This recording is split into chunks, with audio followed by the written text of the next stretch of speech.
Hi, everybody. I'm Dr. Stephen Long. Welcome back to the X Factor, the podcast for leaders by leaders. I'm here today with Dave Nordel. He's a consultant and a former Command Chief Master Sergeant in the United States Air Force. Welcome, Dave. How are you today?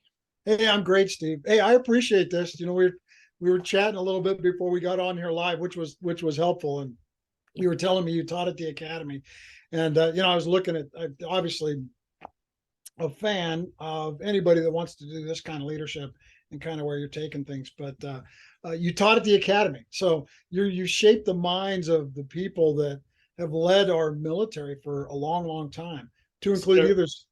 Go ahead. scary thought, isn't it? No, I think it's awesome. Because military leaders can lead military leaders, but having people that come from backgrounds with different perspectives is huge. And we'll talk a little bit about that, as we go on today with this, about having perspective and about trying to see things through other people's eyes. So I'm sure you learn from the students, but what they got from you, that translates into some pretty critical situations. Yeah, And what was unique about that experience is the civilian perspective that I was able to provide. But one of the things I learned there is that the quality of people who they attract to the Air Force Academy is really second to none. And so it's pretty much like a chef in a kitchen. As long as you got good ingredients, then it's really up to the chef not to screw up the meal. right. Okay. And the quality of people that attend the United States Air Force Academy is so great that basically my job, and I think most of the other people's jobs there, was just pretty much don't screw them up and just provide the guardrails that are required for adaptation into the Air Force, from a civilian background, and then let their talent just develop and shine. So Well, it might please you to know, because when you're a command chief, you're working right next to the boss, whoever that is, wing commanders, numbered Air Force commanders, and even the chief of staff of the Air Force. You're in those influential circles, and so they won't admit it to you, but I've heard many times in a quiet room somebody mumbled at something that said, a professor at the academy said once, and so those things don't go away through the years. It's not like you just ship them off and they forget. So it's all there. It's pretty cool. that's in a scary way that might be true. So why don't you help the listeners understand, in terms of the hierarchy, where that command chief master sergeant lies? Because in my time at the academy, I just gained a tremendous amount of respect, for the leadership from the enlisted side of things. Right. So we're lucky, I tell people you don't realize it, but the day you go to basic training in San Antonio, Texas, the first day you're there, they're starting to teach you to be a leader. Mm-hmm. And so the other thing that I used to tell the second lieutenants when I was, when I became a chief and even before that, but the day you graduate a second lieutenant from the United States Air Force Academy, they outrank 85% of the people in the United States Air Force. Right. So that in a big hierarchy, that's where they're at. Well, there's kind of two forms of leadership, right? There's leadership, based on just your position and your rank or your title or wherever you fit in a corporate environment or a military environment. And then there's leadership that comes along with experience and rank and being put into situations where you have influence based on that. The top two ranks in the Air Force are Senior Master Sergeant and Chief Master Sergeant. Mm-hmm. And the reason those are there are that you'll notice the Air Force doesn't have warrant officers. The Army still has warrant officers. And those warrant ranks, the reason they switched that and they made those two, they're called super grades. The reason they made those two super grades in the Air Force was to kind of replace those, to be those senior leaders that not only are leading the enlisted force doing the development, train, organize, equip, develop, the sustainment pieces, and working as the conduit for the HR piece for the commanders to make decisions, but also to fill that kind of technical tactical role when you're out in an environment, especially a combat environment. So, for instance, the captain needs to go to XYZ, and you're running a mission set. Well, a chief will step in and do that. and then he'll fill that role. Now he doesn't come along with the command authorities for discipline and those type of things, but the rest of it kind of works that way. And then the biggest piece of being even the senior enlisted force, E7, E8, E9, all the services. One of our number one charges is to grow and develop the young leaders, to make sure that they're ready to take on those senior leader positions when they get into command positions and those type of things, and to be there side by side to kind of keep them out of trouble. So, it's a lot of times the boss will come to you and say, "Hey, chief, can you find or do X, Y, and Z?" And then you go do it, and then the young ones will say, "Well, how did you do that?" And the answer to that is, you don't need to know it. It's moral, ethical, and legal, but the rest of it you don't really need to know. And they start to learn that early on, how to utilize the force and that through us. So, yeah, a lot of exposure. It carries a lot of weight. Our chief master sergeant of the Air Force, along with the master chief petty officer of the Navy and the sergeant major of the Army and the sergeant major of the Marine Corps. They sit on Capitol Hill and they testify. I mean, they fight for money and resources and quality of life, and they do those type of things. So, very influential positions. As the pyramid gets skinnier at the top, people get selected for jobs that they have an aptitude in. Steve, I started in the Air Force. I came in, I wanted to be a plumber. I came in 1984. I wanted to be a plumber. Always wanted to go in the Navy from the time I was a little kid. Used to get up and watch John Wayne storm the beaches of Iwo Jima over and over and over again, because that's what I wanted to do. I wanted to be on those destroyers and prepping the beach. And the day all the recruiters came to my high school, the Navy guy was, let's just say he wasn't on his game. And the Air Force guy put his arm around me and off I went. So 30 plus years later, after a 30-year career, it was all about Master Sergeant John Dees was his name, and I'll never forget him. And it was all about attitude. So we're going to talk a little bit about that today when we get into some of the more leadership focused things that we talk about. And it was all about his attitude that day, and kind of what drove me that way. So yeah, I went in to be a plumber, and the Air Force said, we're looking at you and looking at kind of the data that you provided through your testing and those type of things, and you should probably go into medicine. And it was absolutely a number one perfect thing for me. And if you'd have told me growing up I came from a small farming community. I grew up on a dairy farm in the middle of nowhere. The book I wrote is based a lot on my farm experiences, and then how they translated all the way to the combat zone. And if you'd have told me growing up on the farm that I would someday be a registered nurse and do shock trauma in all different kinds of environments, I'd have said, you're crazy. Nobody in high school would have ever even pegged me for that. Yeah. And so, there you go, throw me in the United States Air Force, and the next thing you know, I'm off and running. And I started off as a straight leg medic and rode the ambulances and did the EMT thing. And then, the Air Force is a wonderful place because it has its own community college, and it ties a lot of your successes to your education. I went in the Air Force and thought, man, I can get away from school because I wasn't going to be good at it. Had an English teacher that told me I should go in the military because I'd never make it in college. So 30-year military career, I think I was pretty successful. Got 4 college degrees, and I wrote a book. So I think I came out. I think I won. I think she would say today that she missed that one, Well, but no, she's probably taking credit as far as motivating you. right, there you go. Right, exactly. Well, what she wrote in the margins of the paper weren't very motivating, except in the fact that I passed that along through the years when people would stand in front of me and tell me they didn't think they could do something, or they didn't think that they were able. Okay. And that's obviously as far from the truth as possible. So, yeah, pretty blessed career. And so medicine took me a lot of directions, Steve, which is amazing. And for your listeners, I think is really important, because sometimes we get stovepiped early on. So, for instance, I know you're an educator, and you could have chosen 1,000 different places to do your PhD, but it took you a place, and you taught, you teach in your discipline. I got to work with higher education during COVID for a year, and it was an amazing experience. We can talk about that, have a laugh maybe. But it's amazing how in leadership, if you have the core foundational things figured out, right? Because when we say leadership, I mean, you don't lead a computer, right? And you definitely don't lead by hitting the send button. We're going to talk a little bit about that too. You don't lead metal and material and machines, and you don't lead that stuff. Those are tools that you use to get a job done, or a mission set done, or those type of things. what you're leading is people.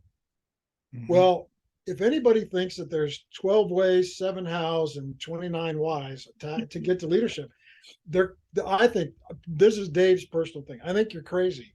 Yeah. However, that works well for our society, our American society. We're very McDonaldized, and Mhm. so when we move forward in the leadership world, really what we want to do, I'll give you an example, make you laugh. You're a fitness guy because I've seen your water bottle, so it's a good. Um, That's true. so it's awesome. I know. Look at that. That's the best prop in the world. Um, when you our society is very, and you probably saw this in the academy quite a bit. People really like the answers to the test. Yeah. So it's very easy for me to write a book, and it's not in my book, but to write a book to say, here's the 7 habits of a leader. Now that's a Maxwell thing, right? And Mhm. Maxwell's got a lot to add, and he's been very, very successful. But when you say it's the 7 habits, you might lose your audience a little bit, because what they do is they skim the whole book until they find a page that actually has the page that says 1, 2, 3, 4, 5, and they tear that out and they stick it in their cubicle, Mhm. and they think that they've got that kind of figured out. Well, you went back to explain chiefs. Chiefs sit in rooms to remind people that it's not a cookie cutter when it comes to people. When it comes to motivating, training, equipping, organizing, and to doing all of those things, Mhm. because chiefs have been there. So you'll appreciate this because you raised a lot of them coming out of the academy. I said to my boss when I was at 20th Air Force, 20th Air Force is the numbered Air Force that has the oversight of all the nuclear missiles in the United States of America.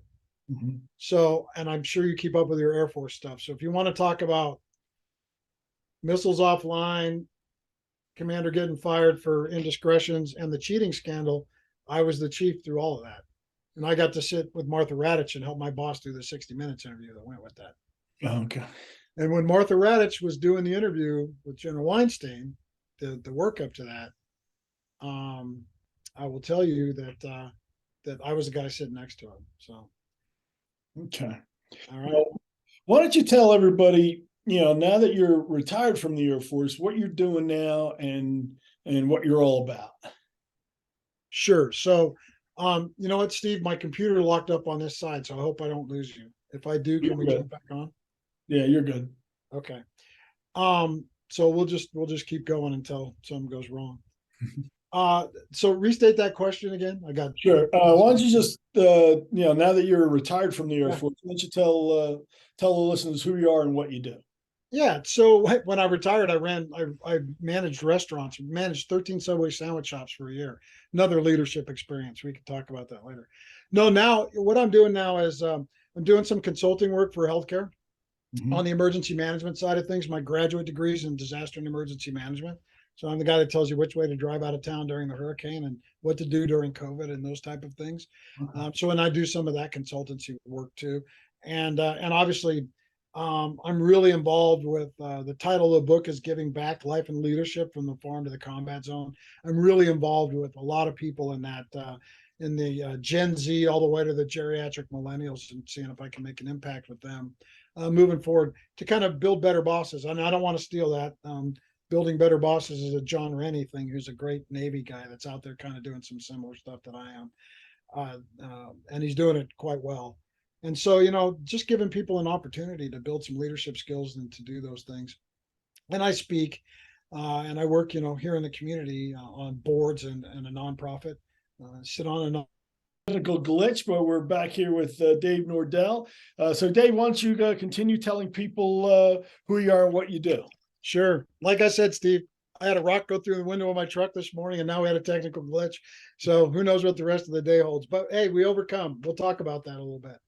Just a So day. anyway, yeah. So like I said, I'm doing consulting. I'm doing some mentoring.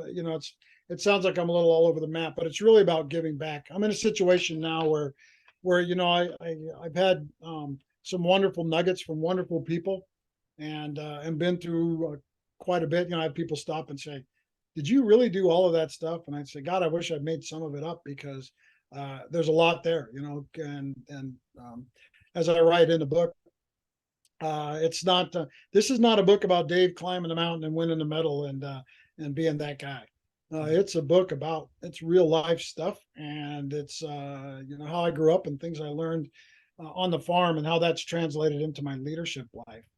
As well as I do that anybody when they find a leader that they really really like, it doesn't mean that everybody likes them the same or even likes them, or admires their leadership style. So we all have different styles and those kind of things, and so I bring a style to my community and to the larger masses at large, in advisory capacities, especially with people that are running companies, small and large, and to young aspiring leaders, and trying to bridge the gap between our generation and their generation, which is, as you know, especially teaching. You probably taught long enough. You saw generations come through the academy that they just are motivated by different things, and so there's no cookie cutter approach. And I'm out there trying to help people have different recipes to feed the masses. So. Well, what attracted me to you and your story in your book, Dave, is that it's real world stuff. Okay, see, a lot of people want to hear from the superstar CEOs, or the high profile generals or admirals. But the reality is very few people get to that level, and those leadership responsibilities and tasks are very unique to that position. But also, by getting to that position, they've learned a few things along the way, is how to buffer themselves from certain problems. Okay. But in your position, as a command chief master sergeant, you are the person between the rock and the hard place. Okay. And that's where most people are. That's where the middle managers are, even up to the senior managers. And it's one of the reasons why people want to get to that C-suite, so they can buffer themselves from many of the problems. But for most people, they can't. They're not immune to it.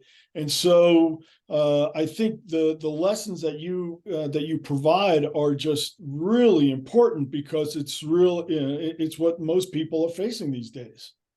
Right. So, I guess we can jump in it. We can go any direction you want with this, and throw a little PhD academia in here, because there's some learning to be done with that.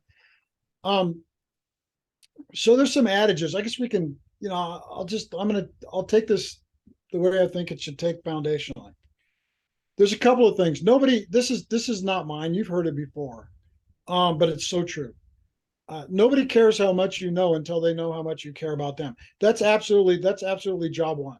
Mm-hmm. So the day that you become a leader, the day that somebody says, "Hey, we're going to make you a manager, a director, a coordinator, whatever it is, and here's Billy, Joe, Jane, Jerry, fill in your blank, and they're your charge."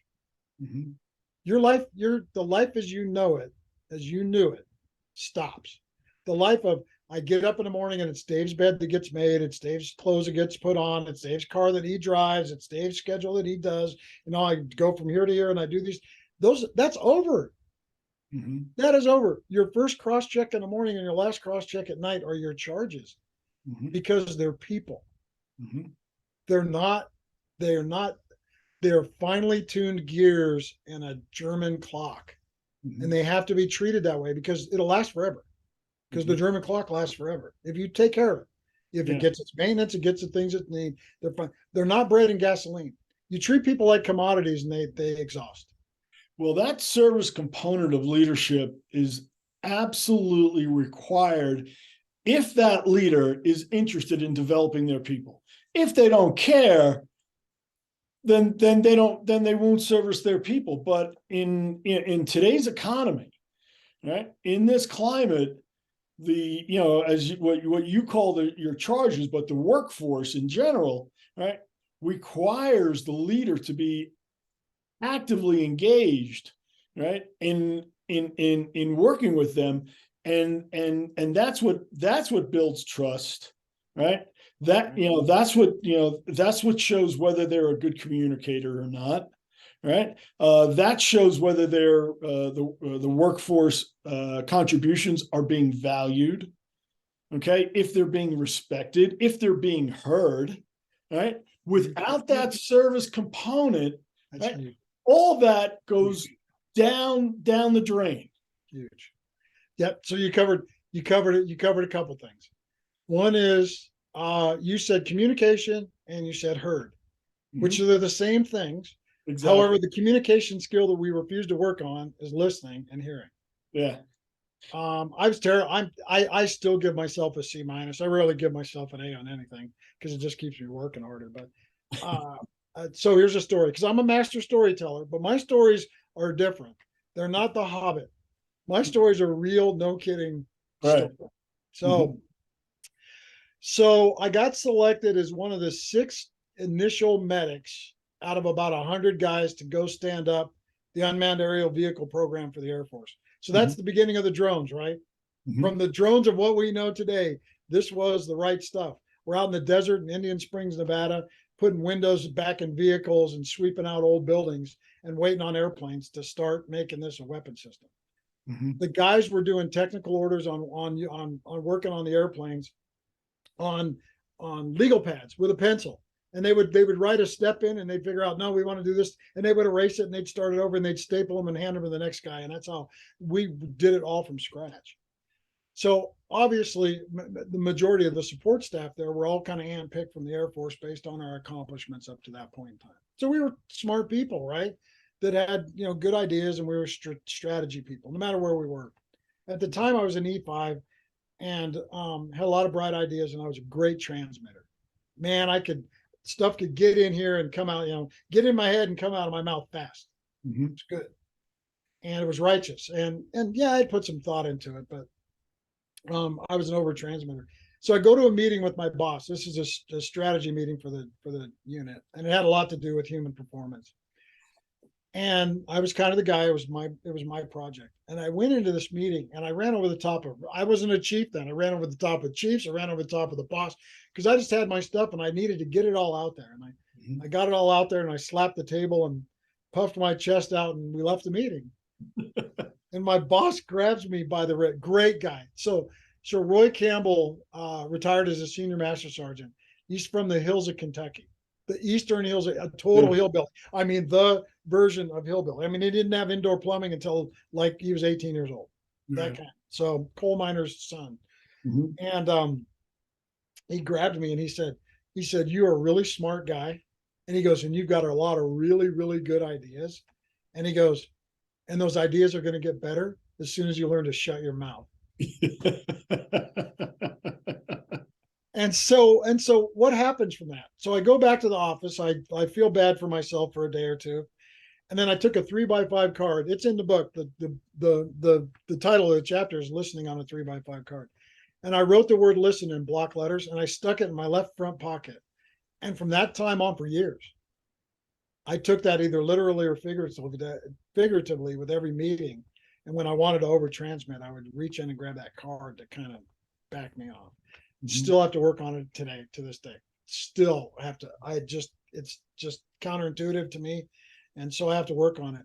But as soon as you start to listen and as soon as you start to hear, then people feel like you value them, which is the caring piece.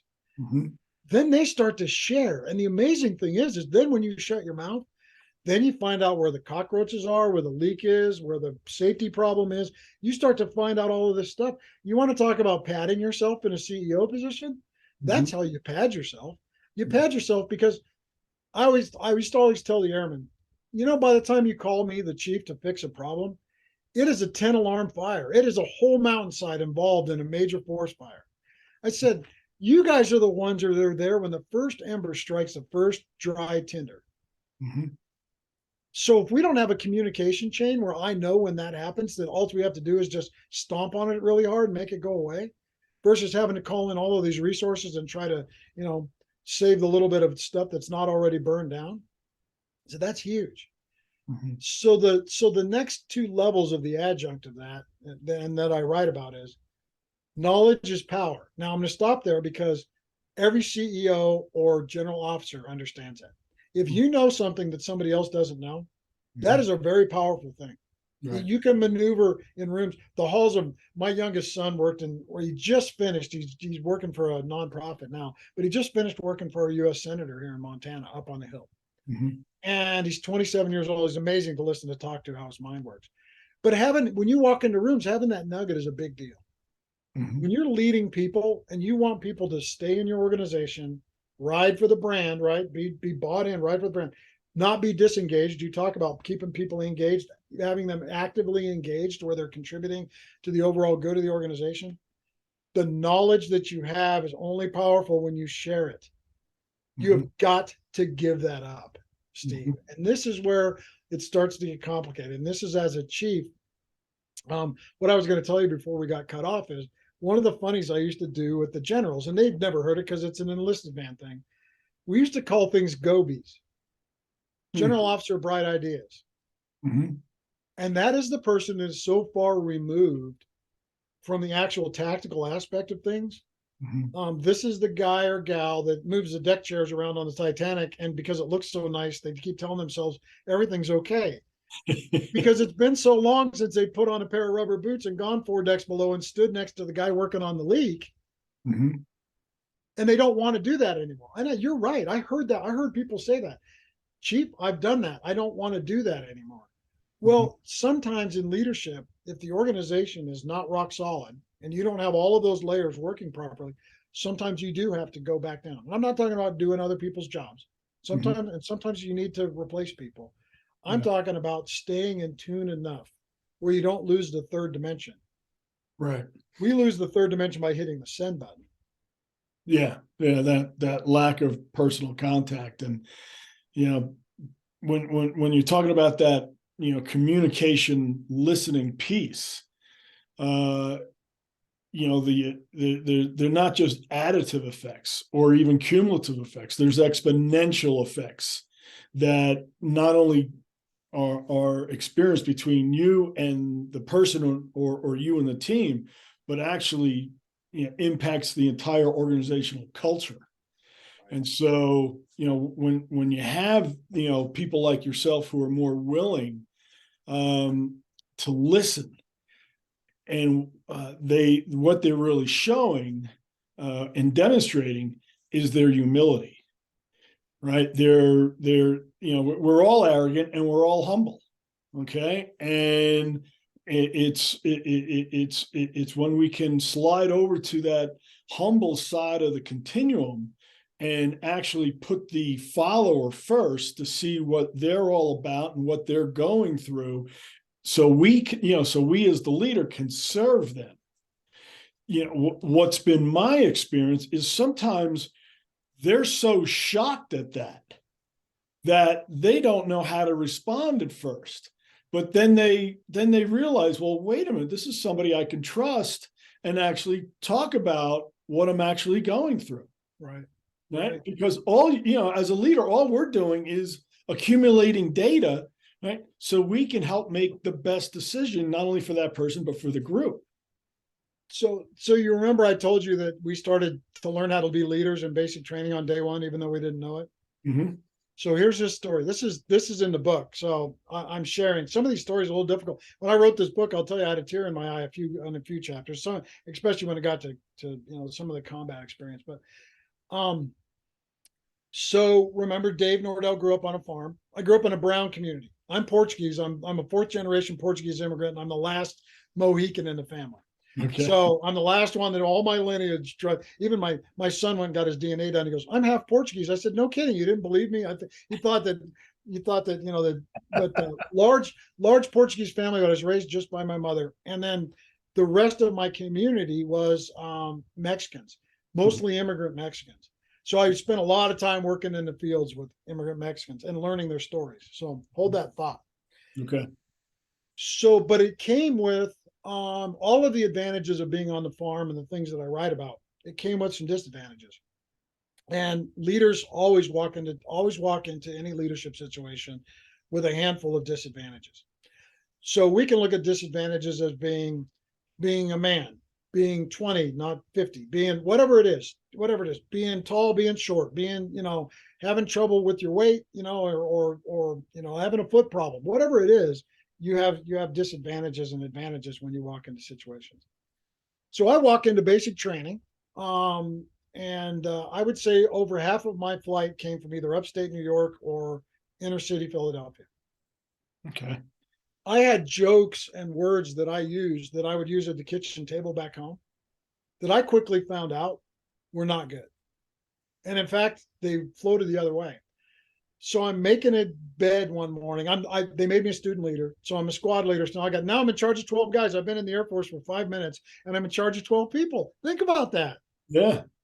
right? And so the guy at the far end of my flight on the last bed was having trouble making his bed, and we were late. We were always late. My TI was late everywhere, and so we're making the bed, and we're trying to get the corners right, the hospital corners right. And he says to me, he says, "I can't get this corner right."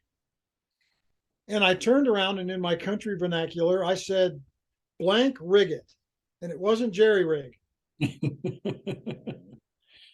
So we that all washed out. We went and did our stuff. And that night, a couple of proficiency advanced guys, they were prior Army guys, they came to my bunk and they sat down. They asked me what my problem was. And I said, "What's the problem?" And they replayed this whole thing. And then they explained to me where they're from. They were black Americans, where they were from, and what that word meant, and all these. And I'm looking at them astonished. And I'm like, "Oh, that's not in my bones. I didn't do that to offend anybody, but that's kitchen table talk where I came from." "Well, we're going to give you some advice. You better figure out what the deal is." And Steve, from that day, now I'm 19 years old. From that day on, and the chapter in the book is called "You Don't Know What You Don't Know," so you better get off your ass and find out. Yeah. Right. So from that day on, I said, I'm never going to let this pass. So when you're leading young females, I'm totally unequipped, right? I'm unequipped to do that. But I'm not unequipped to listen to their story, to try and build some empathy, and to find people that have similar backgrounds and some tools, a person to help fill those voids. So you don't know what you don't know, and you need to go find out. And this is the hardest part about rounding yourself out as a leader. Yeah. Because it is so easy to slap your chest and say, "Didn't you see my name tag? It says executive director on it." Mm-hmm. Well, that's fine and dandy, but you're acting like Dave Nordel, 19-year-old farm boy kid, finally out in the world. Mm-hmm. And there's some issues, there's some changes that need to be instituted to change that. So, what do you do? What are you doing to yourself? What are you working on in yourself? What are your conversations with yourself?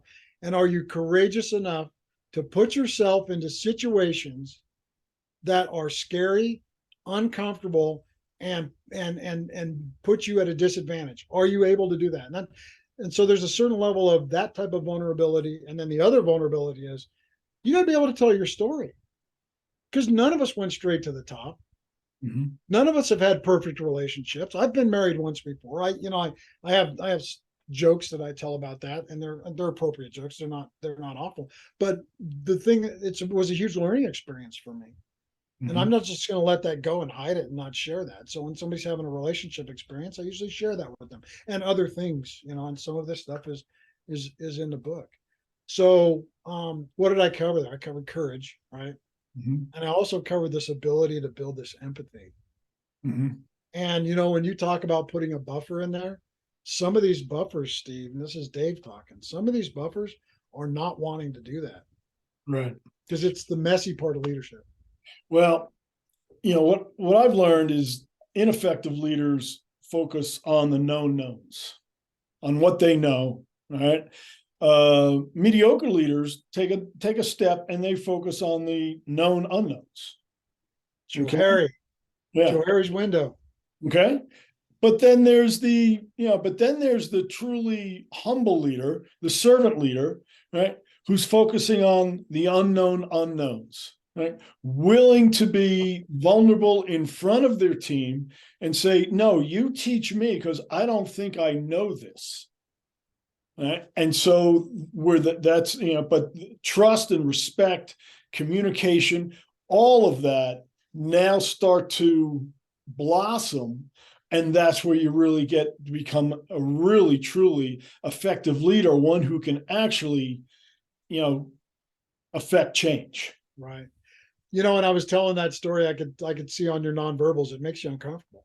It's a hard story to hear, and that's okay, because we probably all have something that's similar. And I get a lot of feedback from that on the book is, well, I didn't grow up on a farm, but boy, when I was, my dad was a meat packer, and I can tell you, we had the same type of experience or the same type of things that you go through. And these things are nugget. I call them nuggets in the book. These are huge nuggets. And if you want to run away from them and hide from them, then you're probably not going to get where you truly want to be as a leader. I emphasize over and over again that leaders are only anointed and appointed by their peers and followers. Mm-hmm. Leadership is not this title thing, and it's not a position thing. Mm-hmm.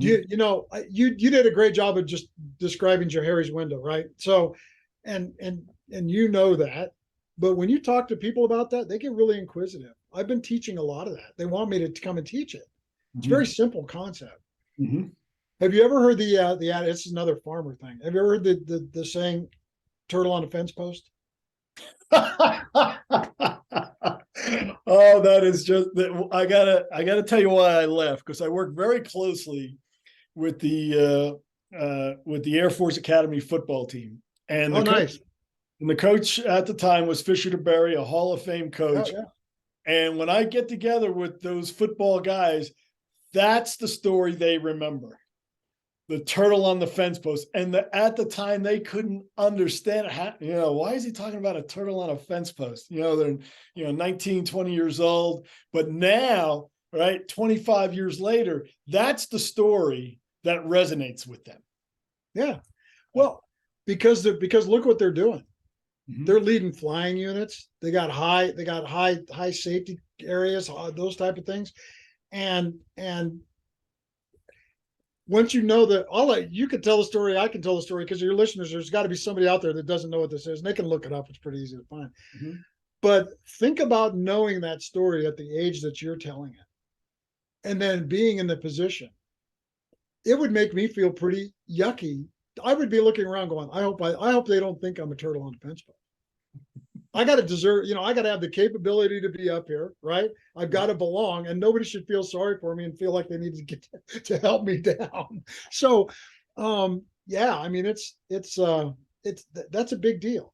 That whole concept of how you're perceived is a big deal. And quite honestly, all of the tools start foundationally.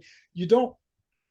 So you can help me with this. I use this data because I pulled it over the years and it was given to me in some fancy class I went to at some point in time.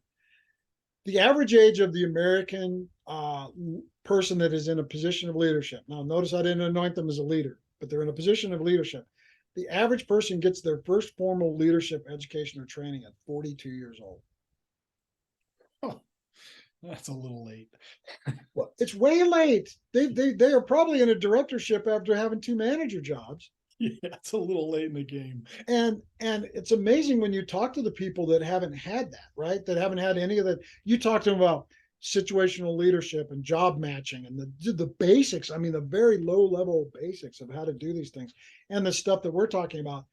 And they look at you and they go, well, I wish somebody would have told me that years ago. Mm-hmm. And then they will tell you a story about somebody's career or life that they sent on a negative path because they didn't have the tools. Mm-hmm. So yeah, knowledge is power only when shared. So as you go, you've got to pass this stuff on. Well, as a PhD, I'm looked at as the expert.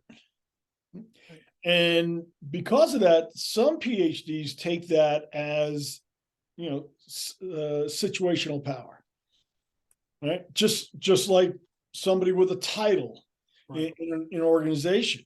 And the way I always looked at it, well, it just gives me more opportunities. Everything I do is really either a learning opportunity or a research opportunity. Right. And just, speaking with you, this is a learning opportunity.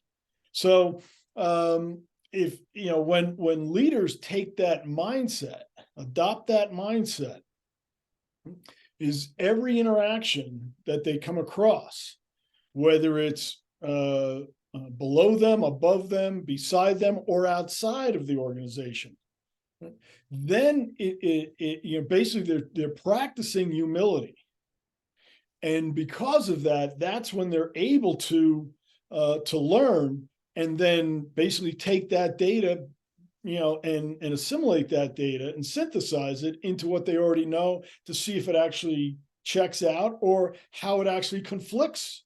And then start, if it does conflict, well, then maybe I've been wrong. Maybe this is actually more the right way to do it. Right. So I find it fascinating, particularly in your field as as a nurse and a medic, in combat, where you have to make, split second life saving decisions, It's in the right? book. And how you're actually getting, getting data. You don't have the luxury to be arrogant. Oh no. Oh no. And you've got to go work for people. So when I showed up, yeah, here's the story. I mean, this is kind of it's turned out to be the centerpiece of the book. And if you look behind me, you'll see the flag. So we can talk a little bit about that. Yeah. But um, so yeah, great example. So in 2008, we're in the surge. We're in the 2007, 2008 surge in Iraq, and I'm the superintendent of the hospital. I'm a chief at Grand Forks in North Dakota, and they select me to go to Balad to be the chief of the trauma center. So the Mhm. trauma center in Balad, the Air Force Theater Trauma Center, is the trauma center for the whole country. Everything filters in there. That's the whole medevac place. That's where you get in, get out. So almost everything, except for a few things around Baghdad, almost everything came to us. So it could be 5 seconds old or it could be 5 days old, but it was all there. And that includes terrorists, the enemy, all of it. Kids, 12% of everything we saw were kids. Oh, wow. So how do you get 235? I've got to learn to shorten this story because it will wear people out. But how do you get 235 medics, all coming from all different parts of the world, everything from neurosurgeons to administrative specialists? How do you get 235 medics to coalesce and get a 99.5% survival rate? If you show up with your breathing and you have vital signs, 99.5% chance you're going to go home alive. Now, how do you do that? Mhm. Well, I had a little time to think about it before I took off, and we can this is piggybacks off of where you were going. I decided two things. I had to have two things that were constants. One is shared pain, right? And the other one was an attitude, a constant, consistent attitude. I didn't know what that was going to be until I kind of got there to get my head around it. So I hate push-ups. I've always hated push-ups. Push-ups are necessary evil. Not so much. It's not so bad in the Air Force, but they're there. Mhm. And I figured, you know what, I'm going to do a lot of push-ups. They make me better physically. And I'm going to have people do push-ups with me, and we're going to share some pain. And it gave me time to slow things down, where I could look people in the eye and kind of get dual feedback. Mhm. So I get there. My shifts are about 18 to 20 hours, and I get my changeover done with my replacement. And my office, I had an office in the office building. It was an old Iraqi office building, and they built the trauma center onto it, the new trauma center. And so one of those offices was mine. On the other end of the hall, the far office was the chaplain's office. Mhm. So lesson number one, right? You always need help. No matter where you are in a leadership role, you have to have help. And the people that you keep around you are important. So you and I both talked about being Catholic, so you'll get a kick out of this. So I would stop in the chaplain's office every morning, and I would get on my knees and I would have them say a prayer. Mhm. Well, Steve, one morning it was a Baptist minister. The next morning it was a Protestant. The next morning it was a Catholic priest. And we had one of the three rabbis in the whole Department of Defense there. Okay. So guess what? The words were the same. It's the same God. It's the same deal, right? Yeah. But I built my foundation every day, just a little bit of my foundation there, and then off I went. And I went down. The first place I stopped was with what I call the admin people. They're not admin people. They're movers of God's will, because those are the people that would get you off of the battlefield and home to your parents in a back to the stateside hospitals in 24 or 48 hours. They're just amazing people. Mhm. So we did our push-ups. We started with 5. I had to do the Air Force thing, right? Start with 5. I had Marines and Navy guys, they want to do 500, but Yeah. the Air Force, I said, we're going to do just 5 push-ups, and I want to talk. The question after doing push-ups, Steve, the very first question was always, Chief, how are you doing? Totally innocuous question, right? Mm-hmm. The answer sets the tone for everything. So I told him, I said, I'm maximum fabulous. That's the reaction I get from everybody. And they said, what in the heck is that? And I said, it's the attitude. It's the highest. It's on the hierarchy of attitude. It's the highest you can be. And I said, and so I choose to be there. And if I'm not there, I choose to work all day to get there. And we're going to have good days and we're going to have bad days, but the end goal is going to be maximum fabulous. Mm-hmm. So a lot of push-ups and a lot of maximum fabulous. So I'm coming to the end of the tour and the boss says, what do you want? He says, you're leaving. You know, they do those in the combat zone. They do these funky, really quick get-togethers. And if you're lucky, somebody can find some ice cream and they hit you on the back and slap your helmet and throw you on the plane and everybody switches over and away you go. But they wanted to have a little pause for me, which was awesome. And so and to include my Turkish housekeepers and my Ugandan guards who also did push-ups with me, and then they loved the maximum fabulous thing. There's a whole story that goes along with it. It's pretty cool. So the boss asked what I wanted, and I said, I want one of the American flags from Heroes Highway, which Heroes Highway was a tented off area from the helicopter pad into the trauma bay when you were coming off the helicopters. And in the top of it was a gigantic American flag that if you folded it properly, it took about 4 people to carry it. It's huge. Mm-hmm. And those are all in the museums in the United States, around the United States. And if you go to a medical science museum in DC, you'll see these flags. I can't remember how many was, but the very few. He goes, you're not going to get one of those flags. He goes, those are all spoken for. And I said, of course they are. I said, but I do want, and if you look behind me, I said, I do want the Red Cross, Red Crescent flag off the top of the trauma center. So flags are symbols, right? People fly flags. You've got flags behind you. You've got a Kansas flag. You've got a Delaware flag. You've got flags that represent. Yeah. So flags are big deals, and people use flags because they want to belong to things. Mm-hmm. So they gave me this flag. But the magic of the flag is that they took it down and got it embroidered. I still don't know where they found the place before I got out of Iraq, but they found a place to embroider it. And the top of it's my name, or the top of it says Blood Theater Hospital, my name and rank. On the bottom of it, below the cross and the crescent, it's the time that I served, and the last 2 words on that flag are maximum fabulous. They gave me a flag. Yeah. I attribute maximum fabulous to 99.5% survival rate. I attribute it to the fact that I'm still in touch with a lot of those people.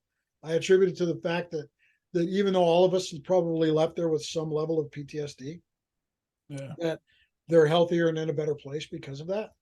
Mm-hmm. And when I present this to people on the outside, they've made it part of their culture and the way that they want to lead.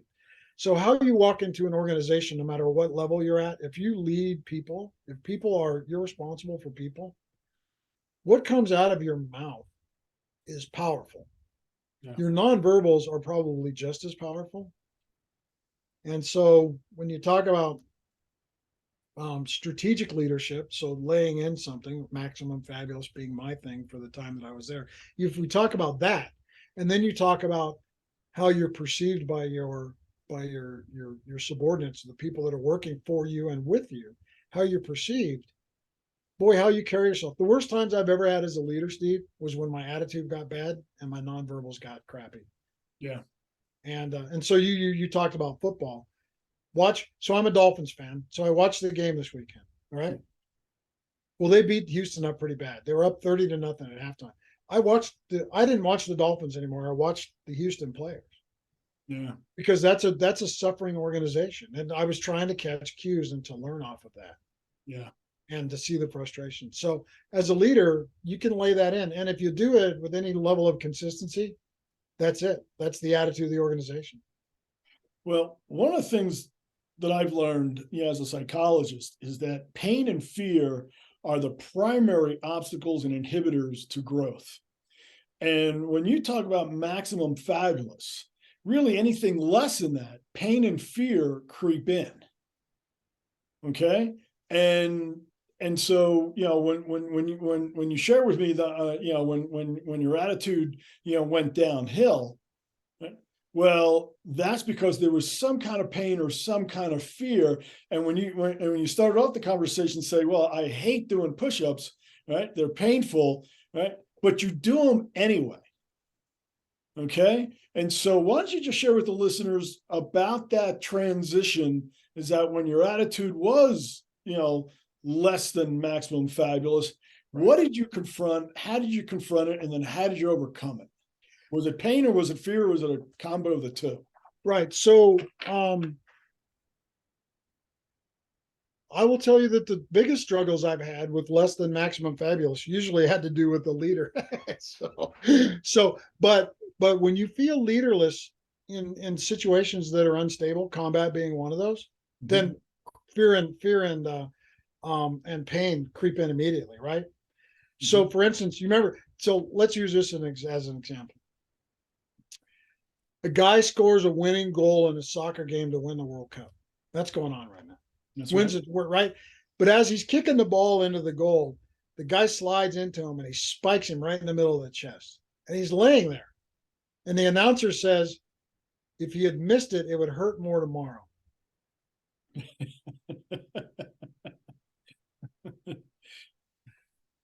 I now this is out of maturity, Steve, because I've made the wrong decisions on this a lot. So this goes to the folks that are learn listening. You have to, just like my PTSD, you have got to make friends with it immediately. And Mhm. to get to maximum fabulous, you have to understand the pain, you have to understand what's causing it, and then you have to understand what you can affect and what you can't affect. And as soon as you draw in those boundaries and you start working really hard, so now you're taking your energy, right? That's driven from, because it's energy, negative or positive, it's energy.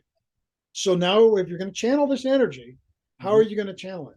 Well, you can scatter it all over trying to fix world hunger, Mhm. or you can go down to the corner and feed the three homeless people. You can actually affect that. You can actually do something about that every day. But I can't feed everybody in Zimbabwe and all the rest of the countries around the world. I can't. They need it. I can't do that.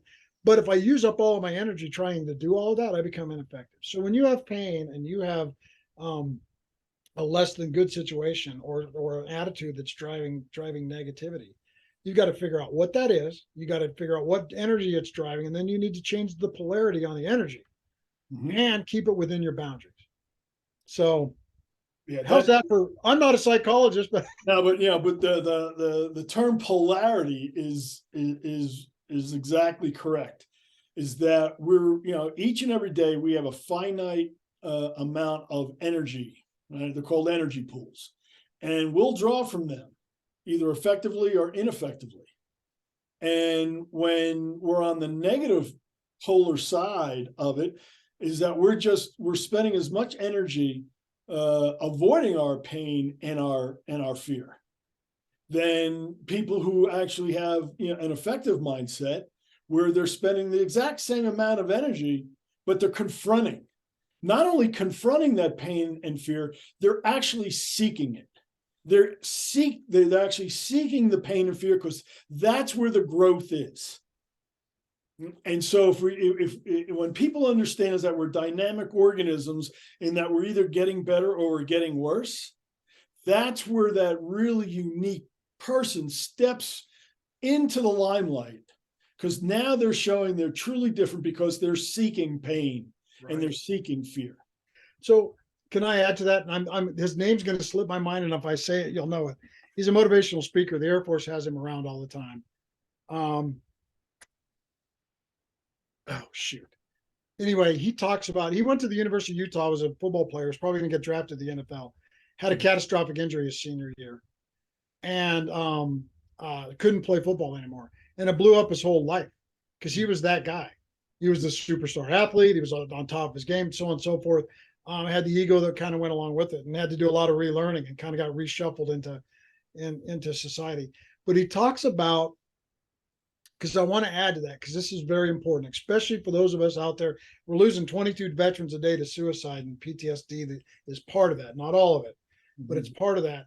And that's pain, and there's energy that comes with that, and then you got to pick the polarity that goes along with that. And it's not just about that, but he talks about, he says, if you sprain your ankle really bad and you go to the doctor and he does all the doctor things that go along with that, And then he tells you, do this with your ankle, bend your ankle, move your ankle like this 10 times a day. And you do that, your ankle will improve to the point that you stretch your ankle, right? That pain. Mhm. If you go to the physical therapist, what do they do to you? They, they, Yeah.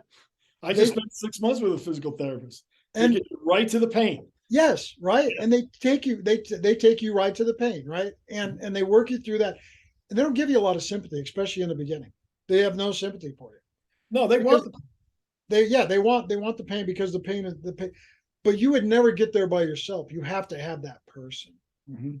So as you grow and and you jump into this pain thing, this thing that you're talking about, you have to have somebody or something there that takes the walk with you, that Yeah. gets you through. Because sometimes you can get yourself in a situation where you're in a little too deep, and you got to at least have a lifeline. So yeah, just take somebody on the journey. We're talking about what we're talking about now as a leader. I don't care where you're at. You have to have some form of mentorship. Mhm. Some form of mentorship. You have Mhm. to have some sort of peer support. You have to have a peer group. Mhm. You have to. I mean, even if it's golf buddies, you got to have something. You got to Yeah, have that, well, the attitude of the group is contagious. right? And then you have to have a partner in your journey, because Mhm. we're all on a journey. And I haven't seen anybody that's taken any journey in life that has done that alone. And No. so maybe that's your spouse, maybe it's your dad, maybe it's your mom, maybe it's your brother, something. You have to have a partner in your Well, journey. even those people who sail around the world on their own, they still have a support team that they're in Absolutely. constant contact with. Absolutely. Even if they fly a pigeon and they drop some chocolate on you, something's going to happen. I mean, it's like the Tour de France, right? The Yeah. Tour de France is the ultimate, Hmm. because the guys got to ride the bike. But there's guys scattered all over that course, Oh, it's a team feeding sport. them and changing bike tires and Yeah, all they're this stuff. running interference for them, and All of it. Yeah, all of it. So yeah, yeah, it's a great way to put that. well, So Dave, yeah, I would, I wish we had more time yeah, no, because you're good. it's It's awesome. fascinating. But please tell everybody the name of your book again. Sure. The book is giving back, life and leadership from the farm to the combat zone and beyond. And I wrote it for the type of people that say they don't have time to read books. You can consume a chapter in probably less than 5 minutes. There you go. And at the end of it, there's nuggets. So even if you go to bed, you could probably read 2 chapters before you get sleepy. It's all And it, digested. and it doesn't. And most people that have read it that enjoy it, they usually keep it around so that they can refer back to it, because it really covers a wide genre of leadership and life challenges and those type of things. So Well, why don't you tell everybody how people can contact you? sure. My website is one man one plan MT, like Mhm. Montana.com. And on there, if you go on there and you click on work with Dave, excuse me. Mhm. There's a little sign up thing that'll send you right to my email. You can type a little narrative, even if you just want me to pick up the phone and have a conversation with you. You want me to come and do some at least on the front end, a little pro bono consultancy or advice giving. We can do that and Mhm. just touch base. You can get at the book on the website. You can get at pretty much everything that you'd want to know about me on the website, Yeah. for sure. And the book's on Amazon and Barnes and Noble and all the traditional places. It's an international bestseller now, so in a couple of pretty cool areas. So yeah, Congratulations. All right. yeah, Well, I encourage all the listeners and even the military officers to reach out to Dave because I think he has a lot to offer.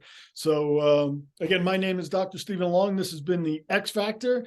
Thanks, everybody, for listening, and we will see you next time.